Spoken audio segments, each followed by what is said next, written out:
All right, the Reds. It's the morning after a disappointing night before, and that isn't the first time I've heard that phrase. Hey! Starting with the shit joke. With me to talk about Liverpool being disappointing are Mel Reddy and Morris Stewart. I said that right? You have. Get in and made up with myself. I was just call you Mo normally. Well, that's what my professional name is. I thought I'd go with the full name. Everyone's going to start searching me on the internet now, so thank you for that. On this show, on the second look, we know the idea is, you know, we get into the stats and the facts and figures, and we dig out little things and all that. But we are still fans, and we are still fans who support Liverpool. So I want to start with something that isn't stats and facts and figures and things like that. I want to start with the crowd, because that isn't something you can measure, it's just something you have an opinion on. So, okay, I was in it, I was in the cop, yous were both there as well. I just wondered last night whether at times, we always say that we love the crowd, that the crowd's a force for good, that the crowd can suck the ball in the back of the net, the 12th man, all the cliches from down the years. I just felt at times last night that they were too emotional, and that emotion was dripping onto the pitch a little bit.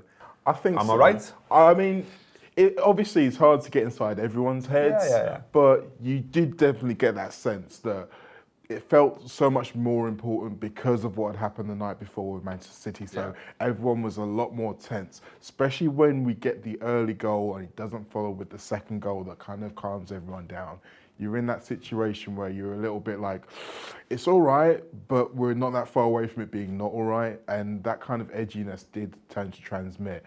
And as much as we're always in a situation, we're saying, look, if we're going into the last 20 minutes, need a goal, we want the crowd to get everyone up. We want to get that over the line, like you said. But sometimes it's easier said than done. Yeah. It really is. I get it. I obviously get it. And I'm part of it myself, and I get the emotion and all that. But I just think we all tell ourselves, you see the Spine Cop lads the night before, and they're tweeting saying, oh, get there, bring your flags, get behind the boys and all that. And then when we're actually in there though, it's how could we possibly draw with Leicester? What are you all doing? We've conceded a goal. And it just felt like a few heads went. I mean, I just put out a very basic tweet afterwards and just said, up the Reds for 5 points clear, it's February nearly, that type of thing. And I got replies we bottled it, bottlers. And these are Liverpool fans saying that. And I just think, well, what was the last night that said we bottled it? What did you see from Liverpool that said bottling it? I didn't really see anything that said they bottled it. I think, in terms of the crowd, we're so willing to accept the positive influence that the crowd can have. We always reference the 4-3 against Dortmund, and so many episodes in the past where you look at it and say, goodness, the effect of that crowd really drove this team on and made them do the unthinkable and the impossible, and everyone subscribes to it and there's no argument. So I don't understand sometimes why people won't accept that the inverse is also true. Anxiety, negativity, desperation, everything that you can feel in the ground, it does transmit to the players, because at the end of the day, as much as they need to be focused and stuff, they're only human, which is why they get swayed by all the positivity that emits from the terraces, and at the same time why they can start rushing their own play because they feel that anxiety and desperation from the crowd.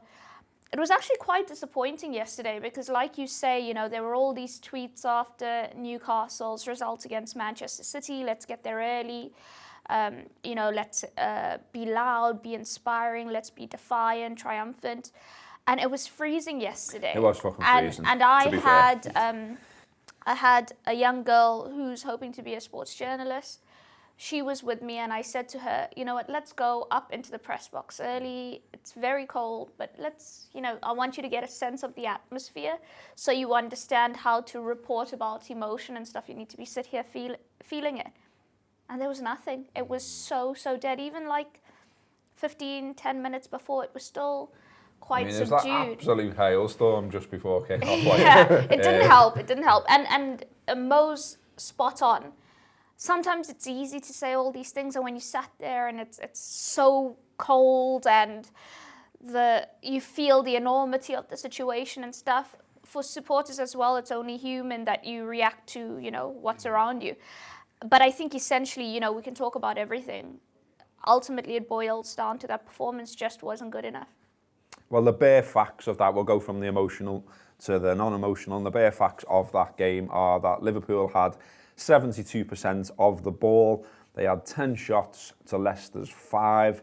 3 of those were on target. 2 of Leicester's were on target. Liverpool had 7 corner kicks to Leicester's 1. Liverpool were caught offside 4 times, Leicester 3. Liverpool fouled 13 times, Leicester 6.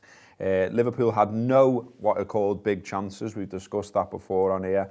Leicester had 2 of them. And yeah, on it goes. I mean, the other thing out of the statistics is I was listening to the Anfield App's post-match podcast on my way in this morning. And it's always interesting to hear people's immediate views out of the ground. Obviously, I offered my own on the post-match pint with the people who joined me for that show as well. And I heard, people sort of saying on the post-match show, I didn't feel like we did enough second half. I didn't feel like there was enough about the second half. Again, raw stats. I'll ask you what you thought in a minute, but raw stats of the second half: 71% of the ball, 6 shots from Liverpool, only 2 from Leicester, 1 on target though for each side, and only 3 saves from both goalkeepers, 2 from Liverpool's goalkeeper, 1 from Leicester's. So make of that what you will. But I mean, we had a brief chat. I know people hate this. Sorry, everyone always does this on the shows. We had a chat off here, but we just do. We like football. We talk about it all the time. And you said to me, you've watched a bit of it back. You've had a big think about it. I thought that early period, the first 20, 25 minutes, we really did what I was hoping we would do. We were on the front foot. There's the chance just after the goal for Firmino where he's clear of space. Schmeichel makes a good save. If that goal goes in, it becomes a very different game. But for me, this is kind of a little bit of the flaw of that kind of containing possession football we've tried to transition to this season, is that if you do it too early and then you get a setback, it's really hard once you've turned the engine down to turn it back up again.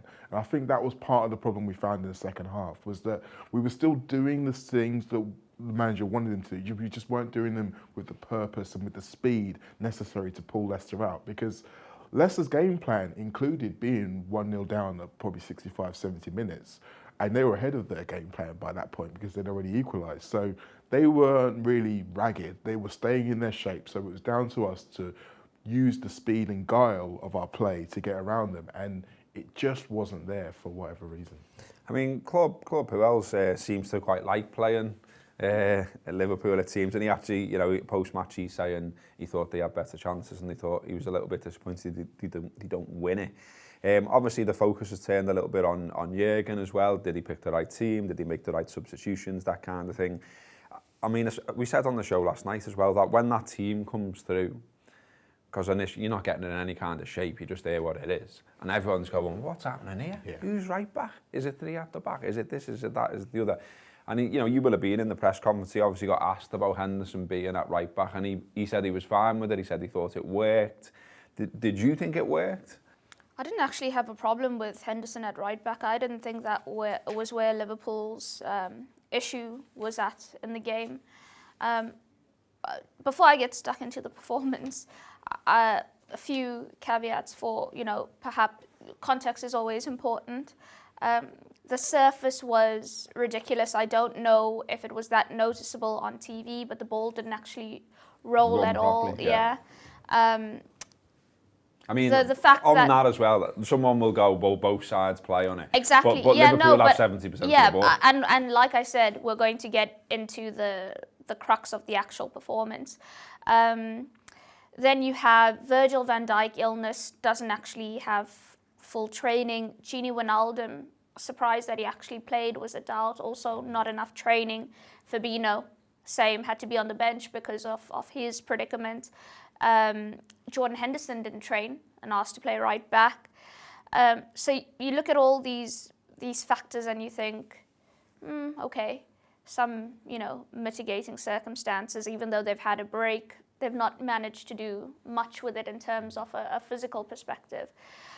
Because of that, okay. So that aside, given the conditions, I thought Liverpool was so intelligent in that opening 15-minute period, where they thought to themselves, okay, this is a horrible surface that's not going to do us any favors. We're going to have all the ball, which means we have the opportunity to make more mistakes. Suits Leicester perfectly because all they want to do is counter. That is their greatest strength. The Leicester players in the mix zone afterwards said, they like playing these games because the bigger teams will have the ball, will look to attack, and they can use, their one main weapon to good effect then. And he is a weapon. Yeah, but then so they thought, okay, we're better technicians. We can control the weight of the ball and stuff better. We can figure this out quickly. Get the goal, then the Firmino chance, then Mane's header goes just wide, and you're thinking, you know what, this is really, really positive from Liverpool. And it's really intelligent because they're being aggressive and they're being quick and decisive in the right moments. And they were actually quite switched on to protecting themselves offensively. I mean, Alisson, disses on the ball, gets shouted at by Van Dijk and Matip, who tell him, just clear it, you can't take chances on this. But so in that early period, Liverpool's problems were only off their own making at the back. Leicester weren't actually doing much. But then, for some reason, they just dropped the tempo a little bit. The speed is not there in terms of the speed of passing, the speed of movement, the speed of thought. And Leicester get encouraged by it. And they have a brief period where they don't actually threaten much in terms of, shooting or whatever, but they're putting Liverpool under pressure. The tempo dropped drastically. Liverpool, that entire sequence of events that leads to the goal is just silly. Needless foul, don't clear the free kick, Matip switching off completely. So all of that. But then in the second half, the tempo doesn't rise at all until the very end, where it's then acting out of desperation rather than with clarity. Yeah, absolutely. Well, Neil's been looking at it again as well. So here he is with the tactics board. Let's see what he had to say. Leicester yet again showed themselves to be the sort of side that can rise to the big occasion as they turned up to Anfield. I think one of the things that helped was the worst thing that can happen happened. They conceded an early goal. And then the thing that should then happen, which Liverpool perhaps expected to happen, which the crowd wanted, obviously, was the second doesn't come. And when the second doesn't come, Leicester begin to settle. They begin to settle into the conditions, arguably a little bit better than Liverpool do. They begin to settle in generally across the course of the game. And they did a number of quite clever things. They swapped Demarai Gray and Albrighton over. So Demarai Gray started the game being the one more responsible for tracking Robertson. And then they had the idea of pushing Gray onto Henderson, which makes complete sense. And it's worth pointing out that, for instance, the way we've got these set up here, Alisson, I thought, did a really good job of marshalling a ball in behind Henderson and helped him out through the course of the game, given the fact that he was a makeshift right back there. But the other thing that they did over on that side was Albrighton, Ricardo. They were very, very clever, even to some extent Mendy, with the way in which they dealt with Liverpool's left-hand side. Albrighton in particular wins the ball back, 17 ball recoveries across the course of the game for Mark Albrighton at the end of the match, 17. If you bear in mind the fact that the ball tends to be in play around 60, 65 minutes, that's not that far off one every 3 minutes, one every 3.5 minutes for Albrighton. He's an underrated footballer, and coming out to the ground, he very much stuck in my mind, and checking the stats afterwards, that comes through. He played almost quite narrow. He would move in and out, the way they're not, they were going to be braver with Ricardo, and then he'd come back in here, or he'd worry about Robertson. And maybe that was an attempt to save the legs of whoever it was who was going to be responsible for Robertson, or maybe just to give him different challenges through the course of the game. Robertson himself got himself quite discombobulated, and it's probably his poorest Liverpool performance for some time, possibly right the way through the whole season. Elsewhere, Liverpool never really quite settled through the match. Shaqiri, for instance, never really did much of the way of forward passing, only attempted 8, many of which are that sort of forward classification that are actually rather sideways. It's absolutely fine sometimes, that's what you need, but he himself never really found his way through the game. In centre midfield, Keita was frustrated at times with the quality of Mendy and Ndidi, both of whom had excellent games. But it was noticeable, I thought, that Keita was just coming into the game a little bit more just before the manager took him off. It might have been difficult for the manager to make that sort of call. It might have been that a lot of Keita's good work was happening on the other side of the pitch, or that he decided he was making that sort of sub at half-time, that he'd already had in his head it was going to be Keita and Shaqiri. In the end, Leicester can see this as a job really, really well done. They kept that back four pretty narrow when you look at the average positions. They didn't let themselves get into awkward difficulties. They didn't overcommit when they may have well felt that they should have been 2-1 up in the later portions of the game. They very much took the point that was on offer for them from Liverpool when they were penned back in with 10 to go, with 1 or 2 good counter-attacks. But Liverpool didn't overcommit either. The last substitution is Sturridge on for Firmino. What that tells you is the Liverpool manager may well have been quite happy to take the point that was on offer and just see if something came as Liverpool turned the screw as we got further and further through the match. It does feel like 2 drop points, and it does feel like a missed opportunity given Manchester City. But where we are now is 1 point better off versus Manchester City than we were on Monday. Okay, thanks to Mr. Atkinson, not the referee. No thanks to you, you prick. Okay, I'm not going to talk about the referee because we did that last night, and I know Neil did it on the podcast as well. So you can all fume in the comments about the referee if you like. But we're going to talk about Naby Keita because, again, he seems to be in the camp now of early on of starting to divide opinion now. Like, is there a problem here? Is he going to settle? Is he good enough even? People are actively starting to criticise him now. Personally, I would say it's still a little bit harsh in that he's not really had a run of games. He's not had a lot of 90-minute chances. That wasn't a 90-minute chance. He's played 66 minutes. If we run through his stats from last night, 66 minutes played, as I say. 67 of his passes were accurate, which was 88% of the passes he attempted. He attempted 1 cross, which wasn't accurate. He played 4 long balls, and 2 of those were accurate. No shots. 4 dribble attempts, 2 successful.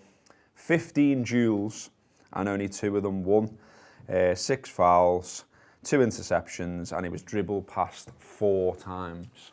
See, I think sometimes we can get caught up too much in their stats, particularly the duels one, because if you actually look at the way that Jurgen Klopp's asking them to do it, it's often 2 at a time. So maybe he's not won that duel, but if he's coming from this side and you've got another guy there to close from this side, if he turns away from him on that side, technically he's lost the duel, even though it was someone else's man. So you have to kind of factor that in. Okay, I'm liking it. I mean, I really did spend a lot of time watching him last night because I am kind of on the fence as to how worried I should be, because it seems to be, in what I saw of him in Leipzig, there was a certain creative, natural element to it. When he got the ball, he knew exactly how to get forward. It wasn't just where to go with the ball. So sometimes he knew he had to drop a shoulder and turn left. Sometimes he knew he had to play a quick 1-2 and get behind him. It seems like he's still unsure of himself of what he needs to do when he has the ball. And oftentimes it's like, rather than think about what he's going to do, he's just going to lay it off to someone else quickly to try and keep momentum going, but he's not actually making any actual impact himself. I wanted to ask you about this, Mel, because you've actually met the lad, but it seems to me a lot of it seems to be in his head, like the confidence to know and to feel free enough to do whatever it is that comes to him, the instinct. That's what seems to be lacking. Would you agree with that? Yeah, I think there's a variety of shifts for him. At Leipzig, he was their maverick, this is our all-in-one, and he's going to do it all in one game. And he relished that, he reveled in it. But it also meant that his responsibilities were different. His responsibilities were always to make things happen. I think there's a lot more discipline, both positionally, responsibility-wise, in terms of responsibility to the collective, not for individualistic moments, but to subscribe to what the overall objective or game plan is. And I think he's still trying to work that out, because it is quite different from being the main man. Somebody actually made a good point on one of the previous shows that we did when I brought this up, and they said it's why when Steven Gerrard was close to going to Chelsea, if he'd gone there, it would have also been, you would have seen a completely different Steven Gerrard, because he wouldn't have been that all-in-one, I'm everything, I'm going to do everything. He would have had to learn a different way of playing and fit into their system and working with Frank Lampard and all of that stuff. I wonder sometimes if now we're judging him based off our own expectations and based off what we've just seen, because I think we're now overthinking everything about him and questioning everything about him. I thought yesterday he was a bit too slow to react in situations in terms of anticipating the pressure around him. But I also thought he, when Jürgen was speaking about speed in decisive areas, he was one of the few players who actually did look to pass it quickly and did look to move quickly. And I thought Sadio Mane was superb in that first half. And I thought, he was part of that okay, let's look to play it quickly. But there is definitely a confidence issue, definitely psychologically. And I think part of that is trying to balance what he naturally does with the requirements. Also, it doesn't help yesterday that Leicester packed the middle, but also they're a team that thrives on the counter-attack, and you've got a midfield three with only one really defensive-minded or really disciplined player in Wijnaldum. You had Shaqiri and Naby Keita. And my actual point is, I saw lots of people picking on Naby, but for me, it was Shaqiri that was the worst in the midfield and probably the worst player in the game. I think he even managed half of the passes Naby had, and he was playing in midfield. So I think he got a bit desperate, I felt, Shaqiri, in terms of wanting to influence it. So knowing this is my chance, I've got to start. And then he started to pop up in mad places, and you were a bit like, well, what's your position here, lad? Yeah. And you know what I mean? He's that type of player, though, isn't he? I think, again, maybe like a different roles at different clubs. When he plays for his country, for instance, he's the man, isn't he? So. And Everton's through him, whereas here it sort of looks like at times he wants to be the man, and he's dropping into mad positions saying, give me the ball so I can influence it. And that must be the hardest thing to get your head round when you're coming into a new system, especially a system of attack that's been so successful before he arrived, and trying to keep the reasons why that we wanted him without ruining the whole. And you sense a little bit of, sometimes we go back to the anxiety of the crowd. Players feel like, I've got to try and make something happen. I've got to try and lift the crowd. But then, like you say, when you're playing against a team that is so set on the counter-attack and so waiting for a mistake, that strength can become a weakness. Like, I noticed that Joel Matip he was consciously trying to bring the ball forward into the Leicester half. Yeah. And I feel like that was kind of countering what one of Leicester's plans were, because I think Leicester were quite happy to see him have the ball a lot. So his way of countering it was like, okay, if you want me to have the ball, I'm going to go forward. But Leicester weren't really that upset with that either, because if he then loses the ball, which he did a couple of times, they were straight back the other way. And one of the chances where Demarai Gray should have squared it to Maddison came out of that exact situation. So you want someone to try and get the game by the scruff of the neck, but at the same time, it's got to be within the bounds of what the game wants. Going back, one last thing about Naby, it's a real shame that we didn't get that penalty, because if he'd have been able to be the difference maker, he won the penalty that won us the game in a tight game like that where we were really needing someone to step up. Imagine the difference that could have made. And even despite not getting a solid penalty, and another point I want to make, I think it's absolutely ridiculous the way everything has to be debated now to cause controversy or to make it a talking point or to take a or to you take, do the agenda then. or to take a contrarian point of view. But if something is an absolute penalty, it's an absolute penalty. There's no arguing around it. And to argue for the sake of creating some sort of, let's draw this out for another 3 days so we have content is ridiculous. But even though that penalty wasn't awarded, I thought he in that moment did the exact right thing. He drove, he had purpose, he had incision, he had clarity, and it would have been massive for him, because it would have been the reward for, here are all these things they wanted from me, I did it, and I got us the penalty that probably would have won Liverpool the game. In terms of Shaqiri, I think he's, when he's been a substitute, he's got a clear idea of, okay, this is how the game has gone. Yeah. This is how I can change it. This is what needs to happen. And I think sometimes at the start, he gets a bit caught up in everything that's happened. And I think that was his issue last night. He didn't really have intelligence to his play, but in saying that, I don't think many players on the pitch had that for Liverpool.